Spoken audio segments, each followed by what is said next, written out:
Hi, I'm Mason Cote, and this is my presentation on the occupation of salmon farms in the Dazawada Inuk land.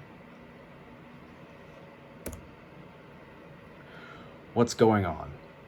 The Dazawada Inuk First Nations are facing conflict with big fishing companies operating salmon farms on land that is not theirs and are not welcome on.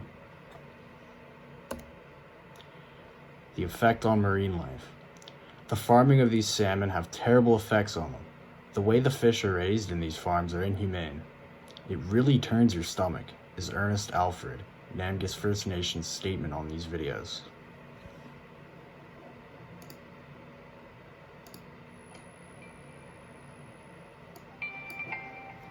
Morning, Eric. Morning. How are you doing? Not too bad. How are you? How'd you sleep? It's a bit uncomfortable here. Cold? I don't know how you guys do it. It's a bit uncomfortable. But Yeah. you know what? We're going to make it comfortable. Good. Good. Yeah, you're welcome. Kilakasla. Yugo ang pagbabalas. Kaya tumakanapis. My name is Ernest Alfred. I come from Alert Bay. I'm known as Mamalakla. We decided to set up shop and reclaim our home here. We're at Swanson Island. They claim that 1% of their fish have infectious concerns, disease of concern. Well, if you do the math, and just in our territory here, we're talking about 30 million Atlantic salmon in their pens. And these are not accurate numbers. But I can tell you that if you do the math, 1% of 30 million is pretty significant. As somebody who stood here for hours taking pictures and footage, I can tell you that there is a lot of sick fish. It's a lot more than 1%. The industry likes to say that we're cherry picking these photographs and images. Well, I have something to say about that. We have hours and hours and hours of footage that we've taken, and these are not cherry-picked photos. I've seen freak show after freak show. It really turns your stomach. Unfortunately, I've become sort of used to it now. I don't understand why this business is still around. All these dying fish. They've been labeled as Franklin fish. Because some of them are so deformed. They're missing their lower jaws or there's pieces missing on the sides. Just the fish that I've seen here today that are starting to rot, just barely hanging on to life. This place sort of woke up when they started spraying with food. We saw 2 harbor porpoise, which are pretty rare. They're not here for the food. They're here for the herring. They're here for the wild fish. These wild fish come in and come very close to the pen. So to me, I'm starting to see a dynamic already. Industry will say that herring and wild fish will swim in and out of these pens. But if you hang around and watch long enough, which we have been doing, they don't treat our wild fish very well. They've been attracted in there, but I think they're gone in there, stayed in there, grown up, and can't get out.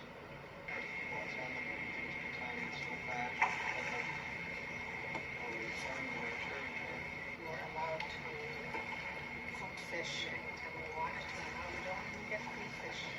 We haven't had food fish in the village for at least 3 years. So a lot of the images there showed fish that were very rotten and disformed, and this is a very inhumane way of keeping the fish. And the fact that they're feeding the population these fish is just awful and inhumane itself. When will we solve this issue? The fight for the removal of these salmon farms has been active since they opened. Thankfully, action has been taken. After countless meetings with the Council of the Dazawada Inuk First Nations and the Government of British Columbia, the court has ordered the removal of salmon farms from the Broughton Archipelago if they do not get consent from the First Nations to continue operating by 2022. This is a victory not only for the First Nations, but people of all cultures and ethnicity. This is a win in the battle for the general population to be heard and have an opinion. Why should we be concerned? The salmon farms that occupy the Dazawada Inuk land are formidable. They spark fear in the eyes of these people. Our salmon have been declining year after year. We need to stop the fish farms now and move them out before they kill off all of our wild salmon, said Hereditary Chief Joe Willie. There is fear in the killing of the wild salmon, something these people hold dear to them and celebrate. They wish to preserve this population for future generations. These farms make these people afraid this will not happen. This is a matter of corporations taking what is not theirs and capitalizing off of it. This has been happening for centuries to all sorts of different cultures. These corporations have no empathy. They do not care if there is a community of people that they are robbing of their culture. They just want the profit. We as people need to recognize these situations when they happen and bring awareness to them. We have to have each other's backs in situations like these because we are all fighting the same battle and are on the same side. This will happen again. The outcome depends on how we as a society and community can come together and fight for social justice.